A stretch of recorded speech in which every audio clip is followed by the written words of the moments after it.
Welcome to Adoptee Thoughts, the podcast where we explore the complex and often untold stories of adoption. I'm your host, Melissa Guida Richards, adoption educator and star-reviewed author of What White Parents Should Know About Transracial Adoption and its companion workbook. Each week, we'll delve into the nuances of adoption, unpacking the challenges, perspectives, and difficult conversations that come with it. Whether you're an adoptee, adoptive parent, or simply curious about the realities beyond the mainstream narrative, this space is for honest, thought-provoking discussions. We won't shy away from the tough topics because they matter. So thank you for joining in, and let's get into today's episode of Adoptee Thoughts. Can you please start by introducing yourself? Yeah, my name is Hannah Cho. I'm a Korean adoptee. I'm a business owner, and I've been a long time I started on YouTube like 15 years ago. So the creator space before we really called it creators and influencers back in the day. That is so exciting. I feel like a lot of people don't understand how different each social media is, but Right. each little thing has their own community. Can you talk a little bit more about your journey as a content creator? How did you first dive in? And now I joke, and I don't know, I've never heard anyone say this, but I consider YouTube, it's like the parents. They feel like, that's where it's kind of started out before and it turned into the machine that it is today. And then as a result, then there's like the children, like Instagram and, TikTok and everything else that's come out. But I feel like if you started on YouTube and that was your core, you're like a little older now, you have a little more wisdom, hopefully. But it started back in my teens, and it started out of a place of being a what do we call it, transracial international adoptee, because I was raised in a white family, and obviously I am not white, and I am not white passing by any means. And I was raised, originally we were in Wisconsin, and then we moved to Arizona when I was 6 or 7. So both are states that are predominantly white communities. Now, Arizona. So then when I was a teenager, and took an interest in beauty and makeup. Yeah. And then there was no one in my life with eyes like mine, features like mine. My mom personally wasn't someone who was into makeup anyway, so there was nowhere for me to turn. And so I turned to YouTube. And back then, back in maybe 2007, 2008, it wasn't what it is now. It wasn't a business. It was still just people kind of on there sharing their hobbies before any of the big beauty gurus were even called that. And so I was able to go there and learn about my eye shape, learn about how to do my makeup for my face. And then I started creating content because my eye shape, particularly, they're called monolids, which is pretty an Asian thing, and there isn't a whole lot mainstream out there for us and people with our eyes. There is now, but there wasn't then. And so I started making reviews of mascaras and eyeliners that would work for my eyes, and grew a community there. And I realized, okay, there's a space here on the internet. It was so genuine back then because I wasn't making money or anything from it. It was just literally for me to connect with other people, and what Asian community I didn't have in my personal life existed for me on YouTube. And then I just stayed following that trend of platforms, would get on Instagram when that became a thing, and TikTok, and I've just continued to live there genuinely for the community aspect. I've never made a ton of money from it. I don't monetize my YouTube anymore. For me, it's truly been an outlet and connection for me. Do you monetize any of your other social medias? I think, okay, so it's weird because I think TikTok, every so often I'll get a little from there, but I'm not sure how or why. I haven't kept up with learning. There's so many, everyone's rolling out their own programs and this and that. And so I just do it, and I try to keep it in a way. I run my own business now. So that's where I'm trying to, make money. So then everything else, I try to keep it non-business for me, just so I can keep it genuine and authentic. Yeah, that's such a good point. Like the monetization is an aspect too. That's like another thing that creators have to go into, and that a lot Yeah. of just consumers, it's like a passing thought, I feel. But Yeah. One of the things I really liked about the documentary is it set like a groundwork of like how social media works and how it worked when Stauffer was starting out her journey. And it really went into like, oh, okay, you need these thumbnails and the different aspects of it that creators are, like that's in the back of their head. I feel like most of us. And then we have like the die-hard like content creators that like that's at the forefront. And I feel like Myka Stauffer, she definitely was like one of those who was just she talked about going over the analytics and stuff like that. Yeah, And so I think that was an important aspect of the documentary that not as many people as I'd hoped are like understanding. Like I feel right. like I've heard comments that people were like, "Oh, well, they were just like fangirling, and they were talking about how social media works." And it's like that's an important nuance for the public who don't Yeah, necessarily know social media. Because yeah, this wasn't a documentary just for creators and consumers of social media. This was for everybody, like on a right. mainstream platform like Max. Like, Yeah. that's huge. Mm-hmm. Um, how does the response feel for you? Because it's a lot to be in the public eye and have like, interviews and now your face everywhere Right. on people's Right. screens in their homes. That's pretty exciting. Like how did that feel from start to finish when you were first introduced to this project? So it was a couple years in the making. So it kind of felt like this, and I'm pretty generally my personality, I'm pretty casual and chill about things. So the process from beginning to end, I always thought it was a really cool experience. I felt really grateful to be interviewed and asked to be a part of it, but it never really felt like lights, camera, action. It never really felt like this big thing because it kind of happens like the interview process, it kind of happens on the back end. I've got to know the director. She's amazing. We still communicate. Everyone I've met during it, but it's kind of this you're siloed because they interview me. I'm this one person, then they have to go interview other people, and you're not seeing, how it's coming together. So it just kind of, I did my interview, and then just moved on with my life. And then it's Mhm. taken a little while to come out, and it's been quiet. Like, so I was nervous leading up. So they kind of let me know, okay, we think it's coming out. And they dropped a preview of it in the summer at Tribeca, but it Mhm. really hasn't been. I mean, you're the only person that's reached out, to be honest. And yeah, and so, and I don't know, some of it could be people are just starting to see it. There's multiple episodes. And then I look very different, I think, than I did in the interview. And I kind of do that. Like I love to drastically change my look, my hair. And so part of that could be it too. But to be honest with you, I don't want the focus on me anyways. Mhm. I want to just, I hope it comes off that I'm more helping tell the story so that we can focus on the really big topic issues, which is the family vlogging, the exploitation of children, adoption, exploiting adoption and adoptees. So I think they used me a lot because I hit this trifecta for them of I was a genuine fan subscriber. I watch family vlogs. So I have like the education piece that Yeah. people, when I meet people to this day who are like, what's family vlogging? What's YouTube? Like you either know or you don't. And so I have that. Then I also created content myself. I family vlogged for a while. I shared my daughter for a while, and I've totally shifted out of that. And then I'm an adoptee. So I Mhm. hit all these different aspects of it. And so yeah, I've heard from friends that are like excited to see me, but I think generally what I've seen is people just talking about the Stauffers and what happened, and I'm happy about that. Yeah, yeah, I think that's so important. And these get like slammed down with just sharing. So I'm very protective. So I always like to check in and see how they're Yeah. doing. Well, and I Um, wonder because I do watch your content. I don't typically go to the comments. And so I don't typically do that anyways, because I just, unless I know it's a funny thing and there's going to be funny jokes or whatever.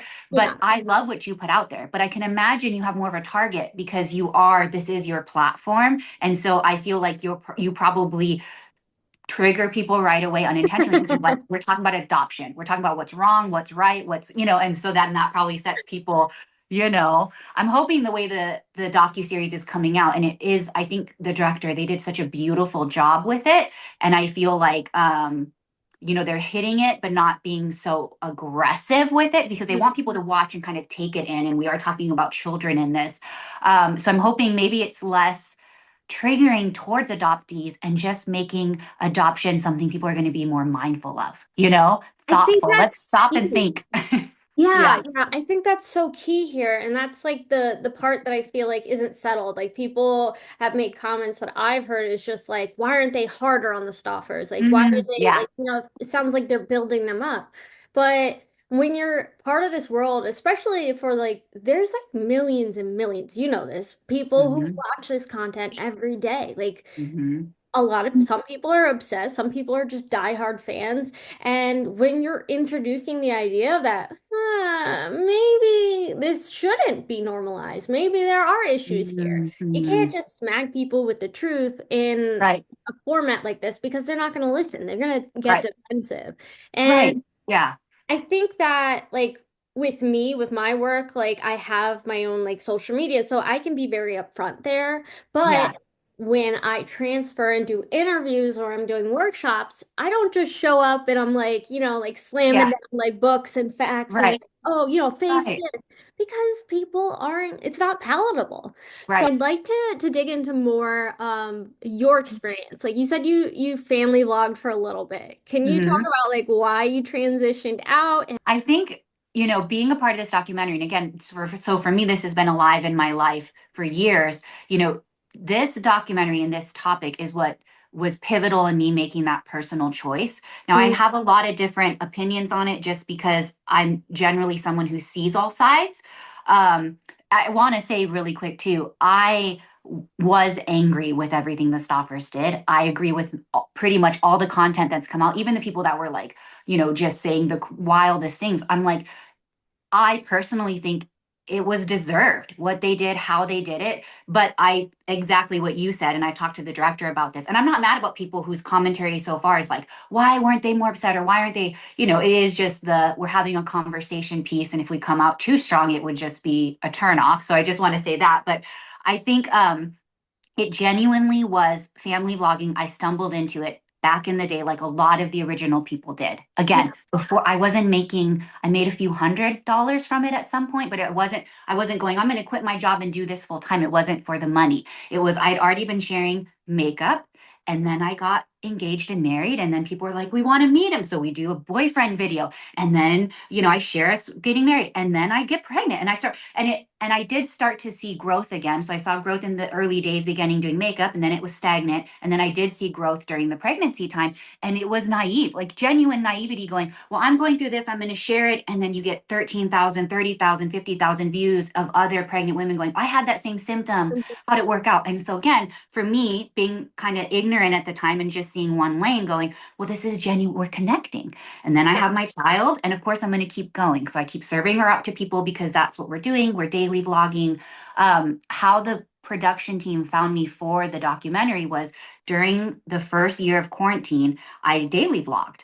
Mm, And I would vlog every single day and then upload it every 3 to 4 days. And that summer of that first quarantine is when the Stoffers came out with their infamous An Update on Our Family. And so it was organic for me to wake up every day, I check your phone like everyone, and then I start filming. Well, that day I woke up and it was like, and I followed all the different adoptees in the community, and it's the Stoffers and what so I'm intaking that, and then I turn on the camera and I talk about it, and I don't talk about adoption and being adopted a ton. It's not my platform, but it's not something I'm embarrassed to talk about. I love talking about it, to be honest. So yeah. it was organic for me to film it, talk about it, put it up, and then that's how the production team found me. But to fast forward, I eventually burnt out of the vlogging, and I kept those videos up for a while. And then when the documentary came out, and I just start going down then the lane of why, you know, our kids don't have consent, exploiting them for money. The money part really gets me. Well, those two things. And Mhm. it's funny because at the time I did the interview, and I would already starting to think, my daughter's getting older, and her personality by nature, like at the time she was maybe 4-ish, she's a shyer kid. She's Mhm. not that kid that wants to be in front of the adults and have the microphone and get the attention. That's her personality. She's trending that way. So then for me to keep filming her and putting her out to thousands of hundreds of people, millions that she doesn't know or see, I'm like, I can imagine her becoming an adult and being embarrassed because she is a kid that doesn't like it anyway. So I started to think about that personally. And then the documentary came out or started being worked on. And I went, yeah, I just don't feel comfortable with it anymore. Now I keep the videos for myself, to embarrass her with personally later, but not for the whole world to see. And that was a personal choice. And so I think two things. I think there were genuine vloggers who fell into this like I did and stumbled into it. And then it did become a business machine. And let's hope now people are starting to learn and think and be thoughtful. And then I do think then there's the new generation of family vloggers that are doing it for, I think, the wrong reasons. And that's a whole nother topic. I think when it comes to like blogging, like that is an aspect that is important too, is like falling into it because you can go viral over the silliest thing. Right. And Right. so we have like, because we're focusing on adoption here, we talk about adoptive and foster parents will post a video of like the baby giggling or trying a new food or something like that. Takes off, millions of views, and all of a sudden they're swarmed 20,000, 30,000, and Yeah. the numbers keep going up. Oh, I want to see this. Like, oh, well, tell me your adoption story. Yep. Just struggle with infertility, blah, blah, blah, blah. And that Yep. adds on to this Mm-hmm. pressure. And like it's you feed it or you let it sizzle out. But when you do that, especially when you're talking about an adoption, when it's like the perspective of the adoptive parents who wanted a parent so badly, whether or not they were struggling with infertility or had other kids, like that's something generally people are like, yay, I'm going to have another child. I'm going to be able to help them and nurture them, excited. And so putting that out there, and then other people are like, wow, that's great. That's wonderful. Then it feeds and becomes this Right. whole other beast. Right. And the other side kind of gets pushed away. We don't see Right. a lot of the trauma. And so I think Mm-hmm. that was also an interesting thing because Myka was like mentioning, oh, I didn't know X, Y, and Z. I didn't know that it was going to be this hard. And Mm-hmm. I think one of the clip of James that really got me when they first went to China to get Huxley, and he was sitting there vlogging by himself, and he was just like, he had a mom, like he had a Mm-hmm. foster mom who was taking him to the park Mm-hmm. every day. Oh my God, my heart. And I was Mm-hmm. just like, part of my like the cynical adoptee part is like, well, you should have realized. Right. No, yeah. But but then like being a mom now, being a parent who has Yeah. done kinship care, who has, like worked with a Mm-hmm. lot of children, I'm like, I get that. I get wanting to be a good thing in someone's life. I get wanting to help so badly Mm-hmm. and not and being angry at like the system and like how it's set up. Mm-hmm. You have to do X, Y, and Z to be able to help a child. But you're Mm-hmm. forgetting that they need support in these ways too. It's focused on time, it's focused on money. Yeah. And a lot of people don't know that the adoption industry in the United States is a multi-billion-dollar business. And now Yes. we're adding in social media as a gold mine. That Right. that is really hard to resist. Even Right. like most noble of people coming with an offer, sometimes these brand deals can like range up to like Right. $40,000, even more than Right. that. A Right. family like seeing that kind of money in this day and age in this economy, Yeah. like in a way, it's understandable. And then we have the reality of like exploitation. Like, how do Right. we find a middle ground here where children are safe, families can and share their stories? Like, what do we do? Yeah. So it sounds like ultimately you decided to stop family blogging, right? And Mhm. pull those videos. Did you pull all the videos? Yep. Okay. I kept up one. About a year ago, I went through and I demonetized anything that had my daughter in it. Mm, Anyways, I wasn't making a ton, but I just turned off that option altogether because that's the icky aspect to me too. Is like yeah. I'm getting paid. I'm getting paid to show my daughter. Like if we just say that one sentence, I'm getting paid to show my child. Yeah. Wouldn't that make everyone stop and go, pause for okay? So that, and then I took everything down or privated a lot of it, most of it, and I just kept up a couple key ones that might have her in it because I am talking about my adoptive story, the video that helped the producers find me, where I'm talking about the Myka Stauffer when that first broke out. But other than that, I think I've pretty much taken everything down of her. And I just want to say, please let your cynical adoptee self come through because these are the type of conversations I want to have because, in my opinion, where I've landed, and as much as like I'm someone, again, who generally I'm like, let people do what they're going to do. And I don't have a lot of judgments on what other people are doing, but let's all have judgments about what people are doing to children. I think that's an area where I can go, yeah, no, there's pretty black and white lines there. And so with the knowledge we have now, I feel like the simple answer is like, we should not be sharing our kids as much as we're sharing our kids. That's just my honest. So when you talk about things like, okay, people are sharing about their journey and it is a genuine, like they're just sharing because they're happy or adoption, whatever they're doing, and then they realize there's connection. Okay, that is genuine. People go, I'm going to adopt, or I was going to adopt, and it's good to see what you've gone through, right? True. But then let's focus it then on the adults and them being like a community for each other. You don't have to show the kids so much. You don't have to do an ad where you're getting paid because you're showing your kid. How about you do an ad because you're an adult and you're consenting? And then I think this is where we see the lack of, we need people like you and Cameron and the people that are the places where, okay, when they go, well, there wasn't a place for me, I didn't have support. Well, now there is. There's no excuse. You can find it all online. Just do a little Google. You can find everyone's books and their podcasts, and it's out there now. So there's no more of that, like, I didn't have anywhere to go. Well, now there's experts. You can go find your support. You know what I'm saying? It doesn't need to be this, well, we were just, now, you know what I'm saying? That excuse doesn't fly anymore. Yeah. Like that's what my mom said. Like, well, we didn't have Mhm. anything. They didn't teach us anything. And like back then, like, you'd have to go to an encyclopedia and like go look up Yeah. phone numbers and then call people. And Right. maybe there was like a meetup with the adoption agency, but it was mostly just fundraising. Like it wasn't Mhm. created to support families and like Yeah. this. It was again about the money and Mhm. and when I first heard about Myka Stauffer, it was back in 2020. I actually wrote an op-ed for Business Insider, and like you said, Okay. like I was a bit harsh. The title that they gave it said, "I was adopted outside of the U.S. and have disabilities. I'm tired of the white savior narrative among Yeah. adoptive parents," Mhm. and that pretty much sums it up because I was pissed. Like my parents aren't perfect. They made a lot of mistakes when it came to my adoption. But I have to say, one of the things that they never did was like exploit my story. They never like put me out there and were like,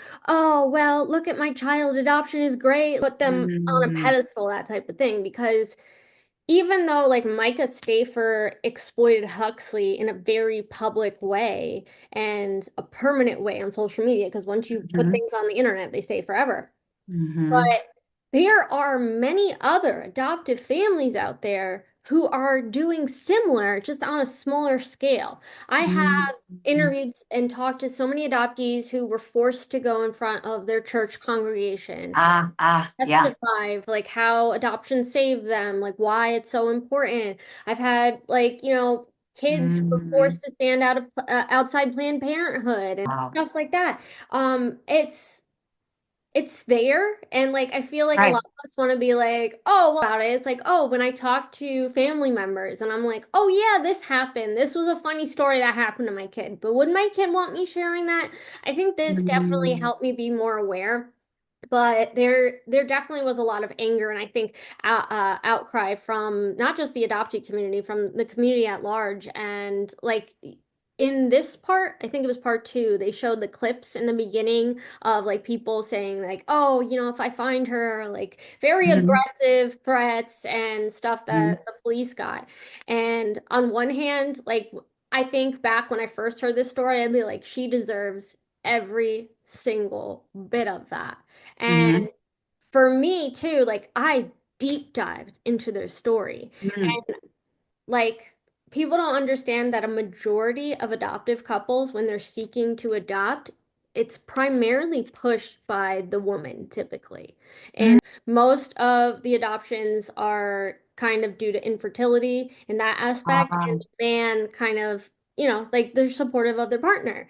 But so going into this, I read and I watched so many videos of Myka, and she was talking about in several different places about how, she felt called to adopt and how she kept mentioning it to James and how they would pray together and how he was a little hesitant and how he didn't really, he wasn't very sure about it. And then like it seems like they get tied up in this.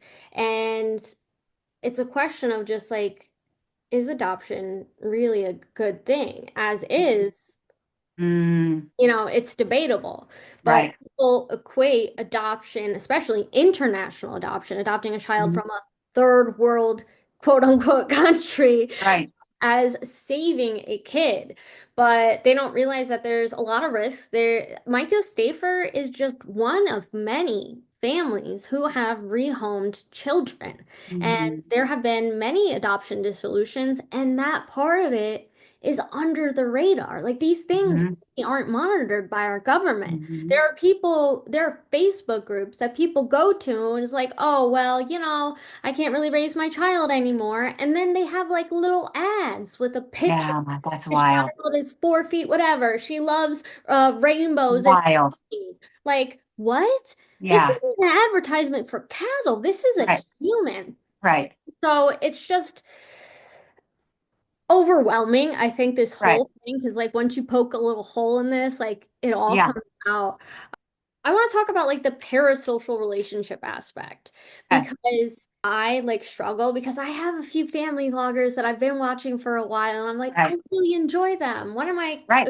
close friends Okay. has a whole channel with like millions Yeah. of subscribers and it's a family vlog channel. Yeah. And like I am constantly warring with like, how do I support my friend?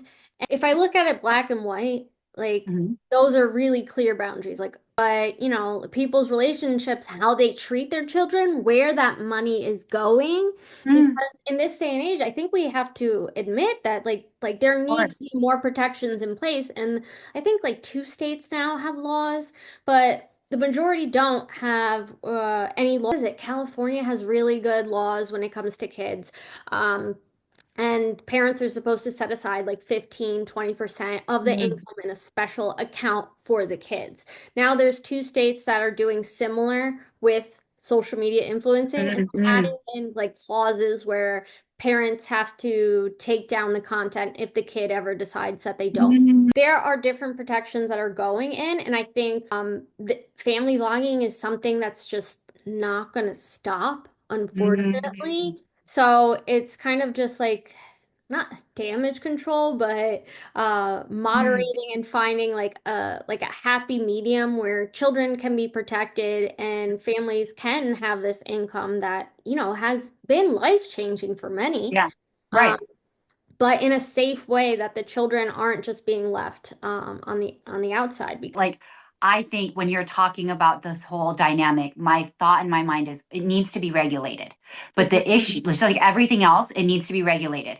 But the issue is nothing is ever regulated well. Because at what macro, micro, who steps in, who regulates it, and it's never done well in any to take family vlogging, any business, anywhere, because money's involved. So whenever Mhm. money is involved, it gets messy, it's complicated, it's disingenuine. And I think I have this thought too with the vlogging and the cameras and it being performative because no one turns on a camera, is in front of a camera, even if it's a photo or video without there's like an internal, even if you're thinking you're being as yourself, you're speaking louder, you're speaking more eloquently. So for kids, even when we were kids and there wasn't phones, when our anytime a camera would come out, our parents would Yeah. be smile, smile, smile. It's like this, why do I need to look happy right now? So there's no way that it's not doing something to them. I just want to say that, Oh, because that we have other influencers like Bella Lambert out there who is like posting videos of just like, oh, my social worker just called and let me know there's a baby like in line, like we're gonna be yeah, parents. Like, were you just recording all day and like waiting? right. There are theatrics behind Well, and it. what I would hate to think, again, growing up when we didn't have this, but I have my issues with my adoptive parents and they were not great. My adoption story is one of the ones, the unhappy ones, I would say. So, but my mom was one of those people that would have her issues and outbursts and her rage, and then you pull up some, to church, and then it's like, Mm, that. So to me, that's what I think of with vlogging. I'm not saying they're all that way. I think that way with cameras in general. mhm. Vlogging, TV, whatever, is you're putting your best foot forward. So there's no way I think if you're in the living room with those children and the mom takes the camera out, oh, look what we're doing today. Look, kids, blah, blah, we got this new toy, blah, blah, blah. And then when they shut the camera off, it's like, are you still that happy, jolly mom? Or is your kids then having to try to dissect and understand like my mom seems happier when that camera's out and then she's not, like it's just, again, this is all psychology that we're still at the cusp of figuring out and unpacking. So that I just have commentary now. I don't have any answers. And again, I'm Yeah. not telling all the family bloggers to stop doing it. That's not who am I to say, but I just don't know that we know enough yet. And one thing I will say about the Stauffer situation is they said it in the second episode, the couple that they were interviewing that had also adopted. And they were like, what this couple did to us was they showed us adoption is trauma. Like that sentence right there was so important because I think as much as what they did was wrong in a lot of ways, I genuinely think there was some genuineness to some of what they did. Then you mix in the money and the views. So it's like maybe at one point she did think about adopting. I think a lot Yeah. of people do. They in the side they go, maybe I will adopt, maybe I should adopt for whatever reasons, and then it turns into this whole other performative thing. But I think they ended up being a example for us, when all is said and done. And I really think they were one of the true people to ever be canceled because nowadays you can be canceled, but you just come out with your apology and then But it's a not. week. Myka was canceled. Yes, James I still has know. a I know. I know. successful I know. YouTube channel. Yeah, I mentioned that to my husband the other day. I said, well, he still has a channel. And my husband was like, could not, like, he could not, and I said, well, he just never really, showed the family on there and he just kind of kept it a thing. I think I liked her because, she was good to look at. Like, let's be honest, you want to watch people that are good to look at. She doesn't look like me. And what happened is a lot of the beauty gurus I watched who were Asian Yeah. ended up getting married, starting families, and they all created vlog channels. So it was a natural, organic thing for me to follow before we Yeah. again knew. And so she was one of the few that I followed that wasn't Asian, to be honest. But she just pumped out content so much that I always felt entertained by her. So that was a part of the aspect that kept me hooked because whether she was talking about pregnancy and later the adoption, earlier on, it would be like what she was eating. It would be how to clean your house, how to resell from thrift stores. Like her content it wasn't one note in the beginning. And so that kept me hooked. And then I got pregnant, and then her pregnancy videos were relevant. And then when she introduced that they were going to adopt, it sucked me right back in because I went, again, at the time, I hadn't seen content like that. I had seen grown adult adoptees, a lot of them Korean adoptees, talk about, oh, my birth family search, or I've submitted my DNA, or I went back to Korea. Wow. But to see someone start it from the ground up, and Yeah. then there is a little bit of personally kind of relating with Huxley, and I'm going to watch his journey, and wow, they're going to do this great thing, and then Yeah. we know what happened. Yeah. That's what kept me hooked in the beginning. I get that because as an adoptee and who had a very complicated adoption story, so I didn't have like the typical American cookie cutter upbringing that a majority of my peers did, like growing up Mm-hmm. in suburbs in a majority white area in New York. Mm-hmm. And so that's like one of the things that I enjoy about family bloggers Mm-hmm. because I'm like, what? Like people have game nights with their family. They go out and do these things or do these Yes. activities with their kids. Mm-hmm. What? And so Yeah. like when we're becoming parents, like that's like an area where it's like no one gives you a guidebook, but all Right. of a sudden now we have all these examples. So I get Mm-hmm. being like entranced and like finding an attachment. Uh, Mm-hmm. I just like you said, there's no rule book, and I feel like it's past time that adoptive parents figure out like a bare minimum of what's okay. Not just like basic things that people need to think about. It's like when you put your child's face out there, that's going to follow them for the rest of their lives. So one of the thing I really makes me feel more comfortable with watching one of my friends' content is like she doesn't use her children's real names. She uses nicknames. Mm-hmm. Um, Okay. when she goes to an event or like say she's going to Disney World, she's like, "Oh guys, I'm going to Disney World vlogging," but she doesn't post that for like several weeks. So it's like making sure she keeps safety in mind. And then the most like important thing I think is the exploitative aspect where I think of the income that comes in goes into each individual bank accounts for the children. Nice. And so that's to me was unheard of. Like Yeah. I have like interviewed and talked to a lot of content creators that include their children that don't. And like a majority will be like, yeah, I set some money aside. And it's like, well, how much? where's the rest of that money going? Oh, you got a new car. And then you have like all these other families that are just like, oh yeah, we're gonna move to this $1 million house now. Of We're gonna do course. that. And it's just like, okay, is it for the kids? Is it just for the family? Because Yeah. Well, and I had this thought. And so let's go back to some core basics that we know. When money's involved, it's messy, right? Money will do things to people that we don't, they never, sometimes it sneaks up on people. They're like, I never thought yeah. I would do that for money. So let's keep that in the back burner. But I had a thought like last night, I was thinking about this. So let's say, okay, they are starting to make money and they did it like organically, maybe even innocently. They were sharing their family, not just the Stoffers, but in general, the family vloggers. And like people are liking when they show their kids and what their kids like to eat. I made one of my viral videos on YouTube was like what my 9-month-old eats because we baby led weaned and that was new. People watch it because they're, what do you do? Genuine. And then like 2-month-old, what my or 2-year-old eats. But okay, let's say you start making good money from it. And I can see where a parent goes, all right, well, like a job provides for the family. You're going to buy your internet, you're going to buy your groceries, you're going to buy clothes, you're going to do that because that like a regular job pays for your lifestyle.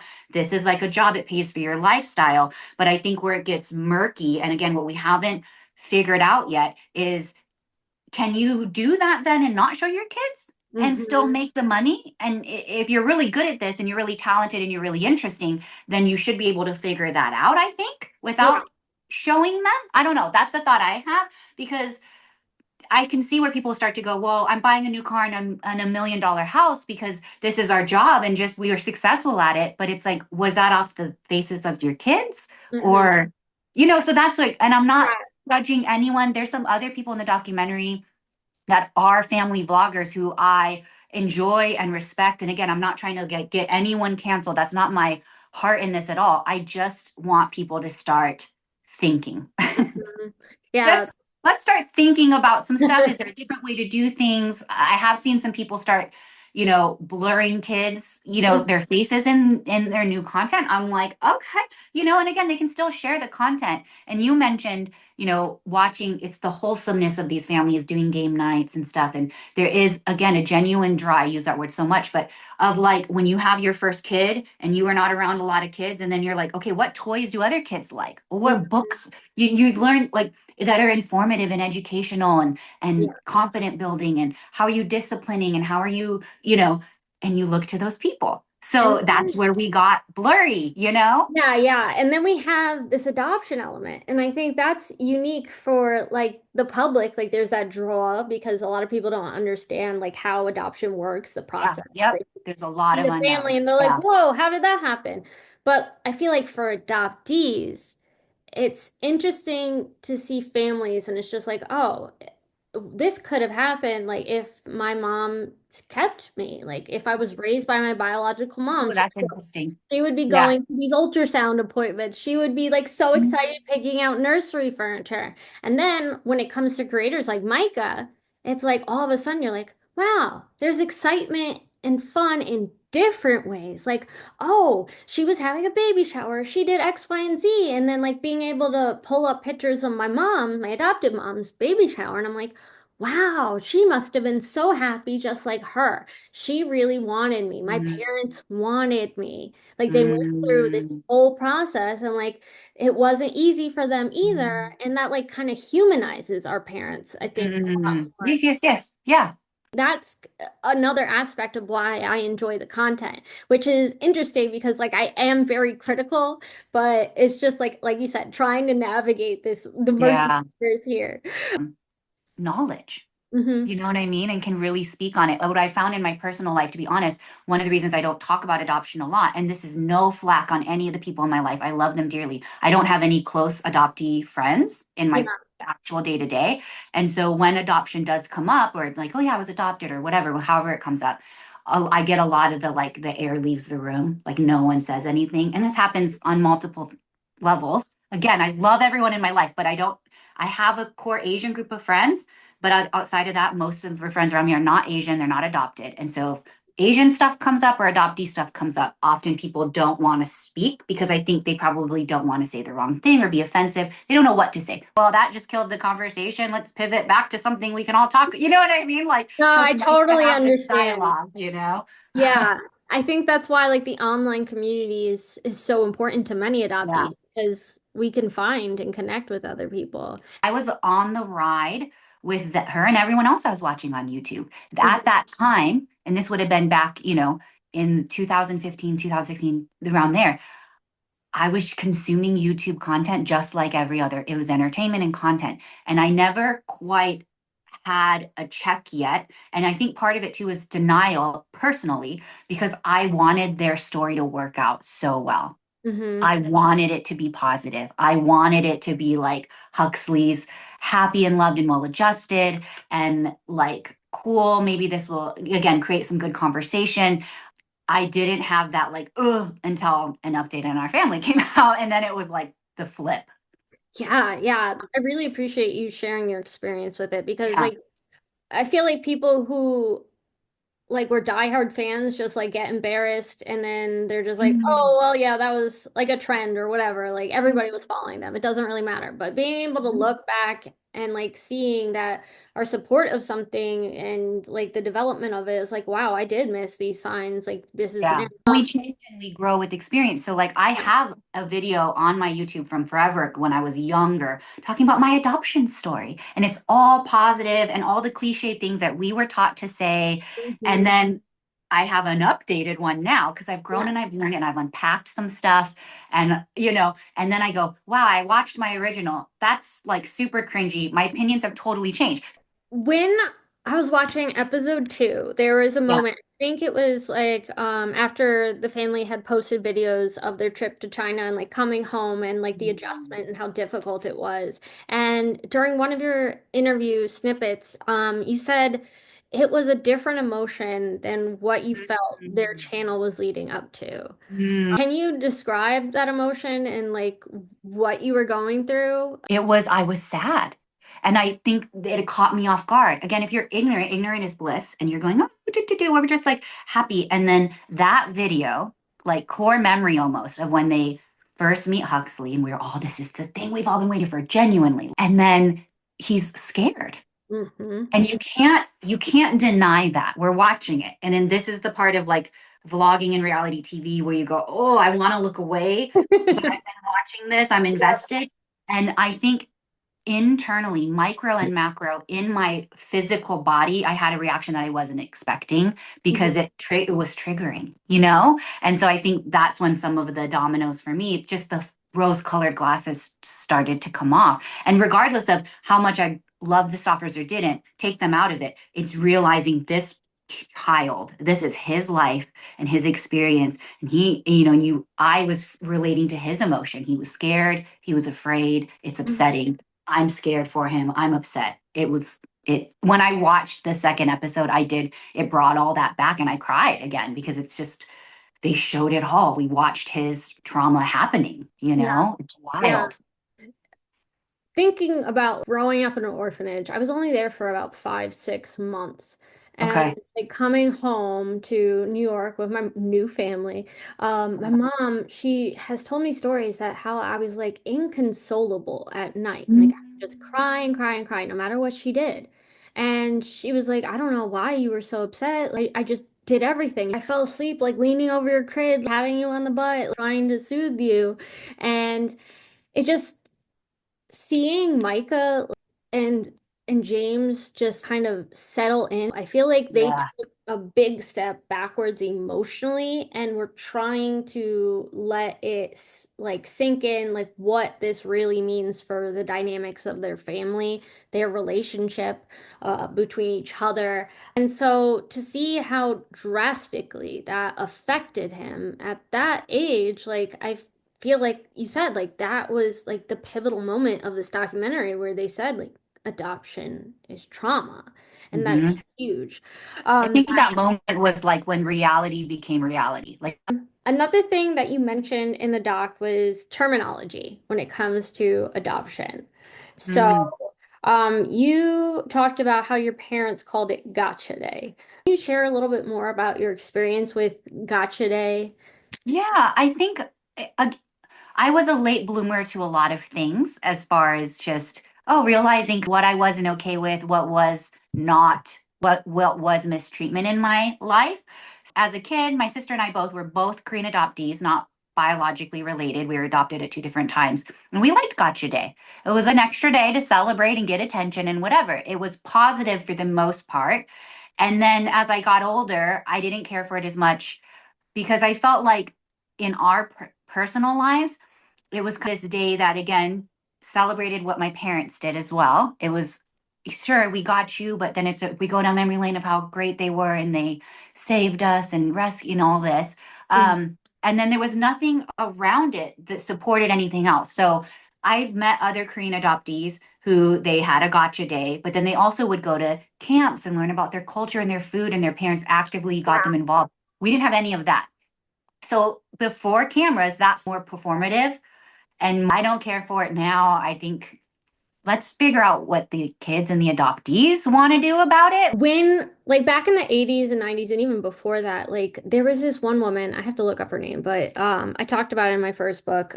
She set up the framework for positive adoption language. They call it PAL, P-A-L, Oh, because there was a lot of stigma about adopting. ah, So they were trying to make it look like this is a ah, great thing to I do. see. So they're like, to do that, we need people to think good things. And like, so it was like, oh, we made an adoption plan and like the baby was Mm, placed for adoption, like taking away like terms like, oh, they abandoned the baby, they didn't want it.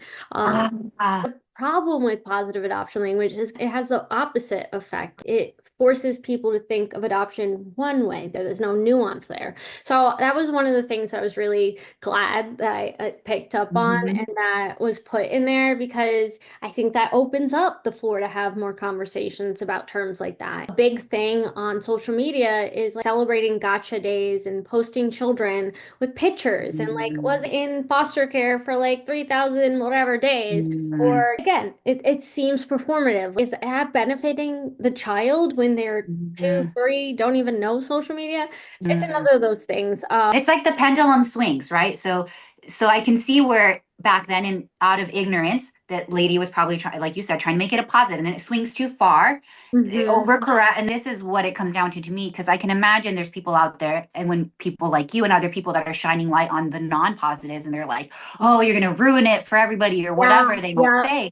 But I'm like, can we acknowledge that people are complex, situations are complicated, that there's nuance, there's pros and cons to everything. Like mm, nothing in life is all just one thing. So I'm like, I don't know why that's so controversial, that while adoption does have some good, there's also bad. Like, why can't we talk about both? Like, yeah. that's odd to me. Like, There's so many sides to it, and I think we're also wrapped up into like our own personal journeys and tend to reflect that on other people's actions. Like, yeah. when we have those parasocial relationships too, because you're just like, oh, well, they should know better. Like that hurts me. I'm Ah, ah, ah, or ah. I've Yeah. dedicated this time and whatever. But the thing is, like, the reality of parenting, especially when it comes to mothers, like mothers have been scrutinized like Mm, forever. And then you see a mm, dad like take their child to the park and like, oh my God, like he's amazing. He did so yeah. great. Look at him Yeah. second time.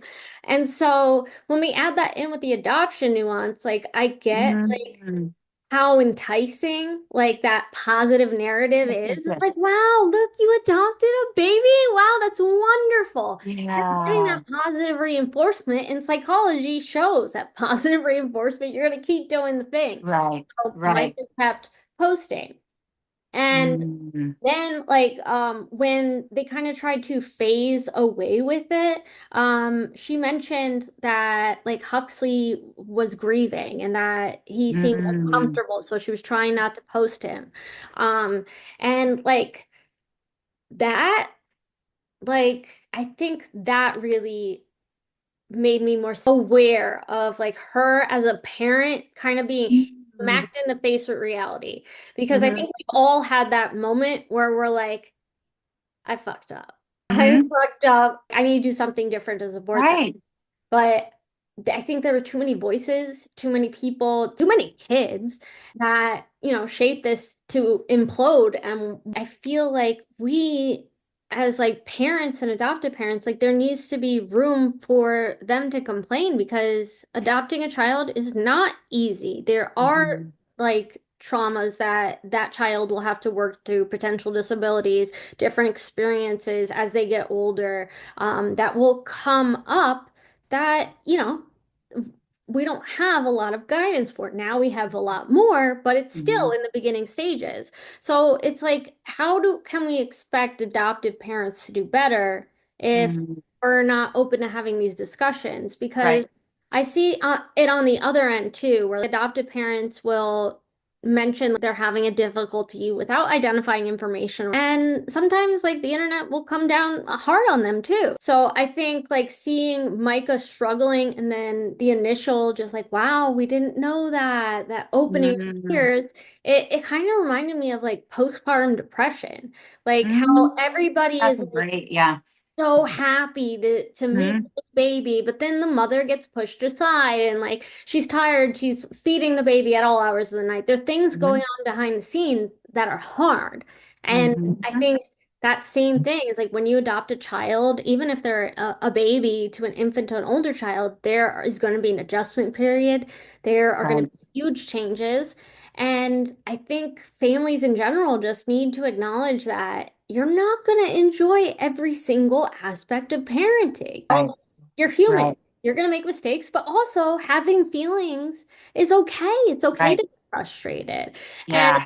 we need to get out of that binary thinking of like good, bad. So I think that kind of started to kind of expose that a little bit more, seeing those little clips. So I really like how they Mhm. interspersed your commentary, the other family's commentary. Yeah. I have to say, it still was frustrating for me to see the family vloggers included in there. Right. Them like being like, oh, but the algorithm punishes us if we don't post this, and like, oh, it's Right. so much a struggle to pick out its title and this and that. Right. Like, I feel like that was like,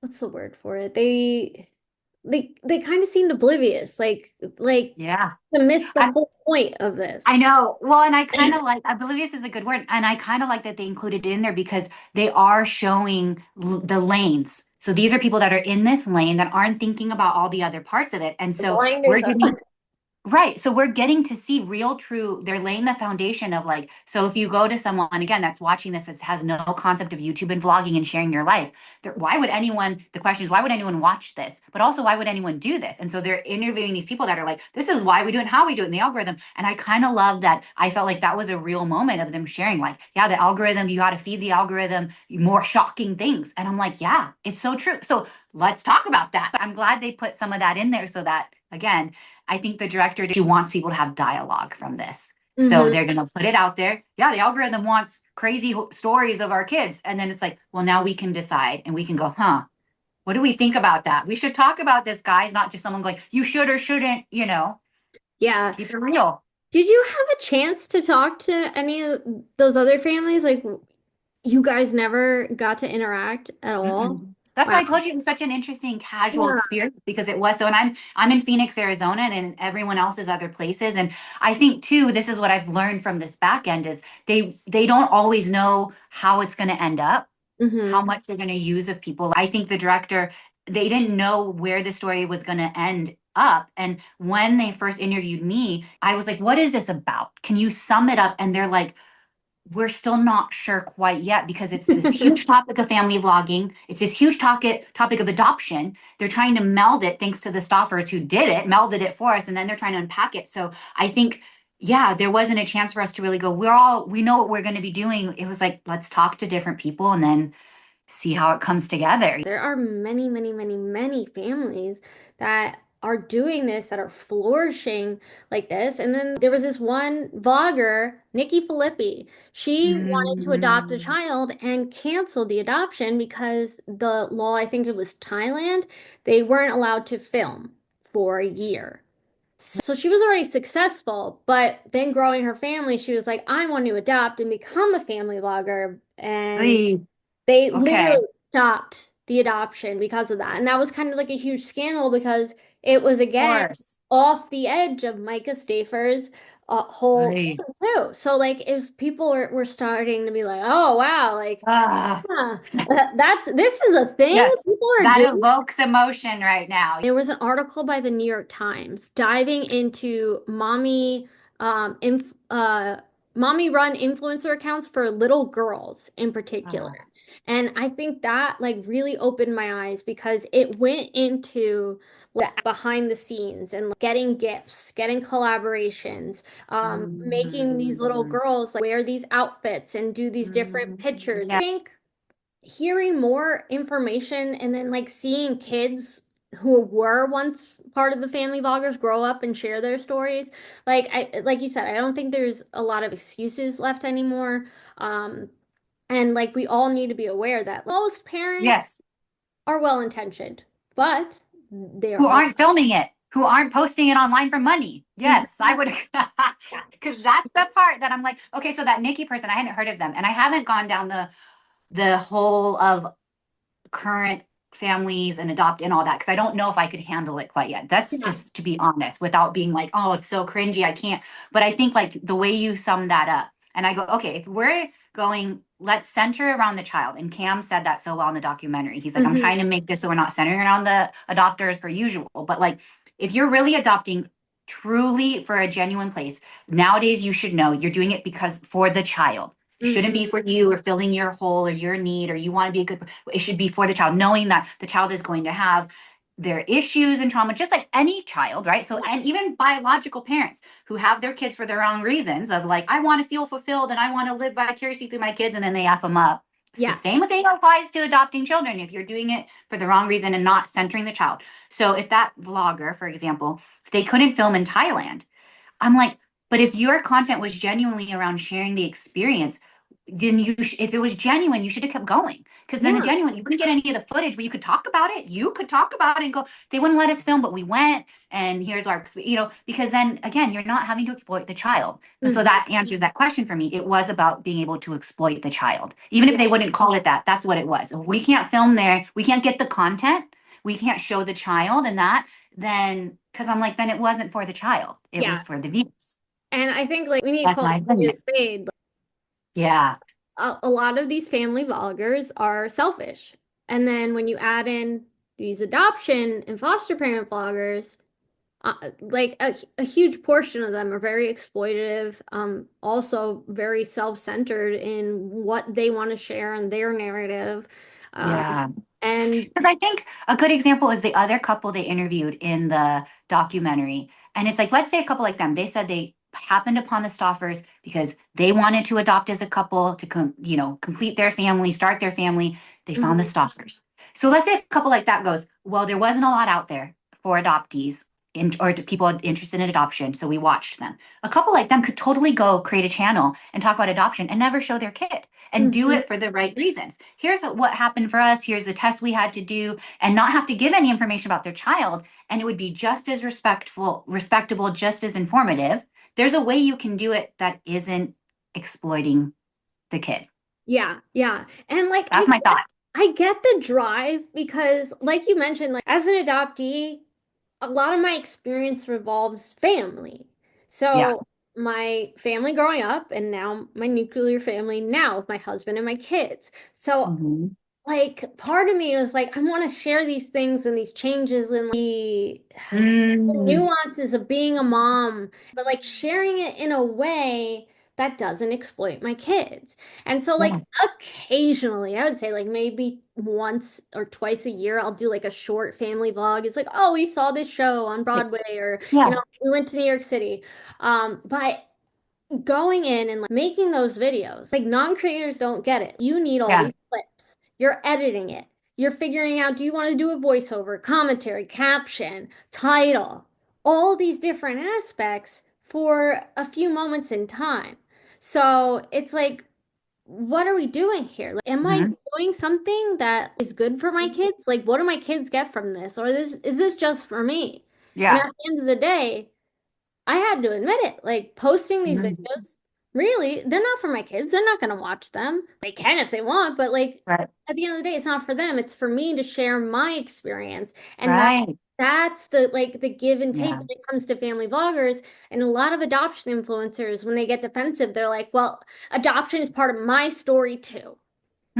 Okay. And it's like, yes, adoption is part of your story, but you aren't the vulnerable person here. And Right. when you decided to adopt, you decided to put that child's best interest before yours. That's it. And that's not happening in a lot of. Correct. That's it. Yeah. Because it's like they can still be your story. Go on and talk about it. Mhm. You don't have to, again, show the child or share any of their information, but you could talk about what you went through. I had to fill out this form and I had to, and I'm feeling this. You can Mhm. totally do that. Talk from I'm doing this, I'm feeling this, So I think there is a way people can do it. So when they make that argument of it's my story too, I'm like, there's Yeah. holes in that.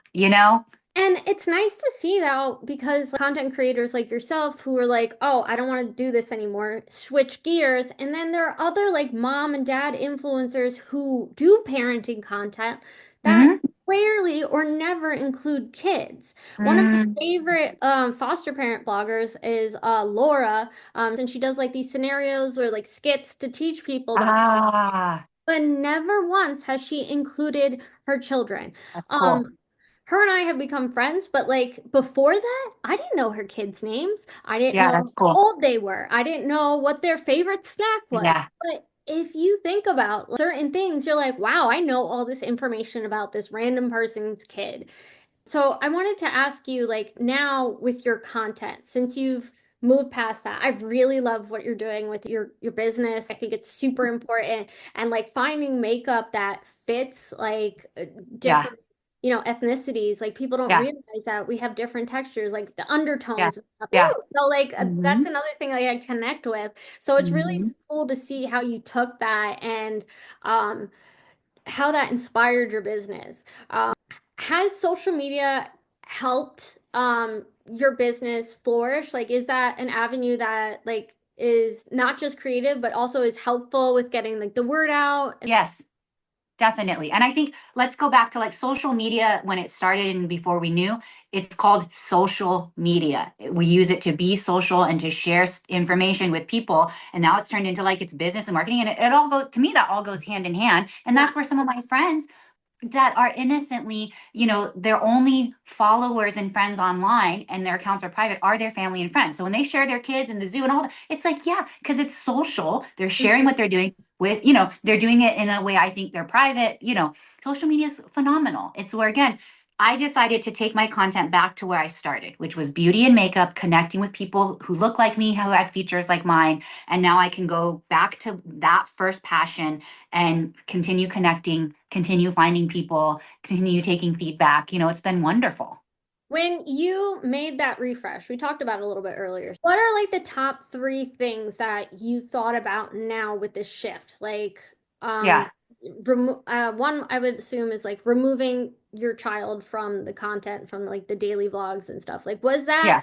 a very like cognizant thing? It was very cognizant. And I'm not someone, I'm pretty someone I shift quickly. It's like you can see it in my hair and my look, my Yeah. style. Like I'm over that, I'm moving on. So it doesn't take too much, but there was thought behind it. And when I say it kind of intersected with me being approached to do this interview and at the same time seeing my daughter developing her personality. So it was back there. Like as a mom, you're seeing the type of kid your kid has suddenly an interest in a certain sport and then you go okay they're interested like you're going to naturally want to gravitate and help them I think to that right so Yeah, it came yeah. she's more private I want to give her that privacy my husband's an extremely private person and like sometimes people meet me and they're like I didn't even know you were married I'm like we're married almost 9 years because he doesn't want and he married someone like me who's very on there but I'm like I want to respect that for her now before she knows she wants to be respected for it but one of the things I didn't mention before that happened is so I'm already starting to think about it. I've started interviewing for this documentary. I'm thinking I should probably start giving her privacy. And then someone replied to a story I posted of her and they just said, fuck you to her. Like they're replying to her, the post. And I don't get many trolls online. Yeah. I don't care anyways. So, and again, I don't read a lot of comments and stuff. So it doesn't phase me, but they're not talking to me. They're talking to my baby. And so that was like, yeah, this isn't cool. There's already people being trolls on her and she's had no so it was cognizant and I think the few main thoughts I had was it feels icky to monetize. It just does. She hasn't expressed to me she wants to be a paid actress and that's going to be her career in life. So I'm like, there's no real excuse for me to make money off of her.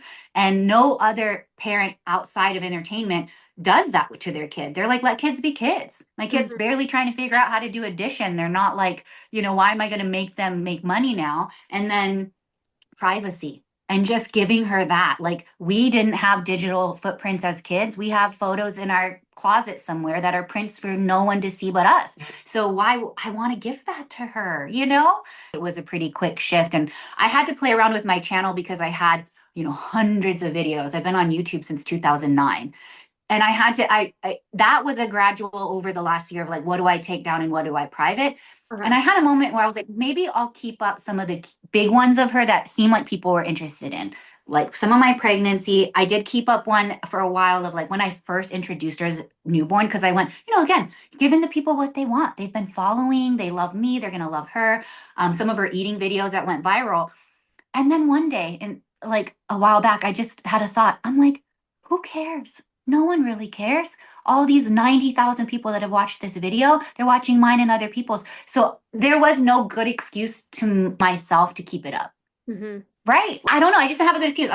This isn't a business. I don't care if people want to see my content, they come see beauty stuff. I don't know. It just was a really easy decision at that point. I totally get that. It's just wild what you have to think about. And when you mentioned like, the eating videos, like for me, I've been in like this dark side of just like, what's wrong with family vlogging. And then it really pops to my mind. I'm like, oh, Ren. Have you heard about Ren? Oh God, of course. That's like, Oh, oh my gosh, that's so so rough. there's all these different things. I think step back and being like, there are different family vloggers who are out there just doing this and happen to be making money, and others that are just flat out exploiting, do not care, who know what they're doing. And so it's just like there need to be bare minimum standards that we can just Yeah, agree upon as a society right. to protect kids. And I think that starts, like you said, by having these conversations. And just a recap, one of the ways that you started to your channel and child safety was just like stop monetizing anything with your child. Take her out of the majority of your videos. And would you say, do you have another tip for parents out there? I'm like, I have this thought. Not necessarily a tip, but here's one of this, if someone wants to check themselves, and I know the dark side to it too. I watched the whole Dr. Phil thing when more than half of the videos being saved of little girls eating is men. Why would men? It's icky. I didn't want to know, but I'm glad I know. Knowledge is power, but also it's horrifying. But I just think let's say you kept sharing your child, and getting the money, but let's say all that money was tied up, 100% went to them. Let's say that was a regulation in a world, even ads. So let's say, well, Google spend and all that will go to my child's account, 100% of it. But I can still do ad deals. But let's say 100% of those ad deals, $10,000 goes, you can't touch it as the parent. Would you still do it? That's my question. Think about that. Because then I'm like, would you have the motivation to keep working so hard and keep sharing if you can't make the money from it? No, that's a good Not question. it. Just something to think about. Mhm. I think that is key there too. I really enjoyed this conversation. Like you said, I feel like we could go on for hours, but is there Yeah. anything else you want to mention before we wrap this up? Yeah, I think I'm so grateful again to be a part of the documentary. I think we're talking about a lot of big topics. Even in this, we're talking a lot about the vlogging aspect of it, even though this is an adoptee platform. But I think the whole point that I hope people take away from the docu-series is that adoption is a real serious thing, to think well about it. Think about it before you do it. Don't share about it unless you're doing it in a different way. Go seek out resources like you, professionals and experts. Listen, Cam said it so well in his point where he was like, let's say you are open minded to the fact that love might not be enough and that you might not be enough for your kid. What do you do then? There's so much good resources out there. And I just hope it makes people start having a dialogue about all these big topics. That's awesome. And then I have one last question. You're experiencing with filming as an adoptee. Sometimes when I'm bringing up things, it feels very heavy and it can bring stuff Mm. up, the anger, the abandonment, trauma, things like that. Did you have to deal with that while you were filming, and how did you take care of yourself during the time? No, that's a good question. I think because I am someone I like to jump into things. I'm spontaneous by nature. So I went into it not realizing at one point when they're like, we'd like to see if you're comfortable with it, some of your adoptee paperwork, baby photos. And I was like, oh, I wasn't fully aware. I went in just like, oh, whatever happens. And I definitely cry in it. We see that in the second one. And I feel like personally, it was a little cathartic and healing for me in a way, just to be able to have a platform to talk about it, because I haven't had that in my life. No one out there is going, hey, Hannah, here's hours to just sit down and talk to us about your show us. And so that it was almost healed me in a sense, to be an adult that has the power over my own story now. And I think afterwards, what it's done, I didn't necessarily feel like I had to do any self-care from it. I felt empowered, to be honest, of I can talk about it to anyone and I know how I feel about it. And it was nice. That's so glad to hear. Yeah. I was talking to the director last week, and she mentioned that one of the producers, I think, was an adoptee to involve like adoptees in a lot of this planning. And I think that is like key here to why so many adoptees are really appreciating this documentary, having adoptees like you and Cam on it with the different perspectives. It just, like you said, it's empowering to see that, Mm, to look at Max and see an adoptee and like being, mm, wow, look, she's up there talking about this. That's crazy. yeah. It means how many Yeah. people are now aware of this. It paves the path for more change. So I just Yeah. want to say I really appreciate you doing this. I'm really happy and proud of the way the director and the team told this story. And I think if it ends the way I think it is going to end, I think it'll be good. I hope. Thank you so much for taking the time. Can you just share how people can find you, your socials? I'm going to put the tags all down in the captions and stuff, but just for people listening, where can they find you and watch your videos? It's Hannah Cho Beauty on everything. So I think I have that handle on everything. And then on my Instagram, it's Hello Hannah Cho, but it's still associated with Hannah Cho Beauty. And just look for the girl with the tattoos. That's how you Google Hannah Cho. There's a lot of us that pop up and we can look similar. Just I have the tats. That's how you. It's funny because today you're all covered, so you're like, I know. like I look so neutral. I know. It's cold. boring today. I know. Just plain. But yes, thank you again. I hope more people check out your makeup because, again, a valuable tool. And who doesn't want to look their best? So having the framework to do that, I think it's amazing and empowering. And I know you're helping many people out. Thanks so much for joining me today. If you enjoyed this episode, don't forget to subscribe and leave a review, and check out my books from your local library. For more conversations on adoption, check out Adoptee Thoughts on your favorite podcast platform. And if you want to learn more about my work, head over to adopteethoughts.com or search Adoptee Thoughts on any social media platform. And remember to keep leaning into the uncomfortable, because that's where real growth happens.